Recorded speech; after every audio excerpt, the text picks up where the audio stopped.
সপ্তাহের প্রথম দিন এসআইআর নিয়ে রীতিমতো ধুন্ধুমার কাণ্ড। একগুচ্ছ অভিযোগ নিয়ে গিয়েছিলেন বিরোধী দলনেতা শুভেন্দু অধিকারী মুখ্য নির্বাচনী আধিকারিকের সঙ্গে দেখা করতে।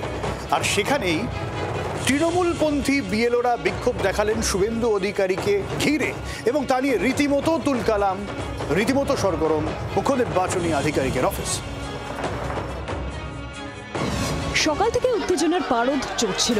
শুভেন্দু অধিকারী সিইও দপ্তরে যেতেই বিক্ষোভ দেখাতে শুরু করেন তৃণমূলপন্থী বিএলওরা। বিক্ষোভ এড়িয়ে সিইও অফিসে ঢোকেন বিরোধী দলনেতা। বহু ভুয়ো নাম নথিভুক্ত হয়ে গিয়েছে। মুখ্য নির্বাচনী আধিকারিকের কাছে অভিযোগ বিরোধী দলনেতার। আমাদের বিজেপি স্টেট অফিস থেকে, আমাদের বিজেপির কন্ট্রোল রুম থেকে 75 স্পেসিফিক অ্যালিগেশন দেওয়া হয়েছে ডিউরিং এসআইআর। আমরা ইচ অ্যান্ড এভরি কমপ্লেনের রিটিন কমপ্লায়েন্স এবং রিপোর্ট রিটার্ন আপনার কাছ থেকে দাবি করছি। 5000 বিএলওকে নিয়েও সিইওর কাছে নালিশ জানান শুভেন্দু। আপনার কাছে গোটা রাজ্য জুড়ে তৃণমূল কংগ্রেস, তার সরকার এবং আইপ্যাক কিভাবে ডাটা এন্ট্রিতে ম্যাল প্র্যাকটিসেস করছে, যাতে আপনার কাছে আমরা বলতে না পারি ডিসি সেন্ট্রাল মাননীয়া ইন্দিরা দিদিমণির নেতৃত্বে কয়েকশো পুলিশ প্রথমে দড়ি দিয়ে গেট আটকেছে। আপনার কাছ থেকে থ্রু চ্যানেল আমরা মেল করে টাইম দিয়েছি, at 12:30। তারপরে প্রত্যেকটা মুহূর্তে অবস্ট্রাকশন, এটাতে প্রমাণিত হচ্ছে যে সিও অফিস নট সেফ।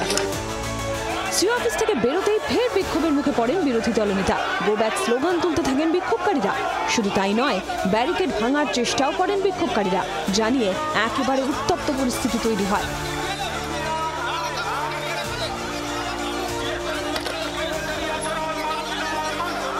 পুলিশের মদতে তৃণমূলের বিক্ষোভ নিশানা বিরোধী দলনেতা। এখানে যারা আছে বাইরে, মমতার পুলিশ ওদেরকে ব্যবস্থা করে রেখেছে। আমি আসার আগে ওরা ছিল ওই নীল সাদা মঞ্চে, ওদেরকে পুলিশ নিয়ে এলো রাস্তার উপরে। এই মাইকের অনুমোদন দেখাতে পারবেন? এটা 144 এলাকা। কলকাতা পুলিশকে কেন লোক মমতা পুলিশ বলে, চটি চাটা বলে, আজকে তার প্রমাণ। স্পেশাল অবজারভার আসার আগেই বিপুল ভুয়ো নাম নথিভুক্ত হয়েছে, বিস্ফোরক অভিযোগ শুভেন্দু। সংখ্যার মধ্যে যাব না, আমরা বলছি লুট হয়েছে 26, 27, 28। স্পেশাল অবজারভার অ্যাপয়েন্ট করার আগে পর্যন্ত। অবজারভার আসার পরে আপনার এন্ট্রি ফ্লো কমেছে, ডেথ শিফট আনম্যাচের সংখ্যাও বেড়েছে। মুখ্যমন্ত্রী যে লেটার প্যাড ইউজ করেছেন ইলেকশন কমিশনারকে অ্যাড্রেস করে, যেভাবে কলকাতাতে হাউসিংয়ে বুথ করার বিরোধিতা করেছেন, এটা কোনো মুখ্যমন্ত্রীর প্যাডে লেখা যায় না। আপনার উচিত ছিল তৃণমূল কংগ্রেসের প্যাড ব্যবহার করা। শুভেন্দুর কমিশনের নালিশ, পাল্টা কটাক্ষ তৃণমূলের। এই শুভেন্দু বাবু, শ্রমিক বাবুদের হাতে পড়ে ইলেকশন কমিশনের কি দুরবস্থা।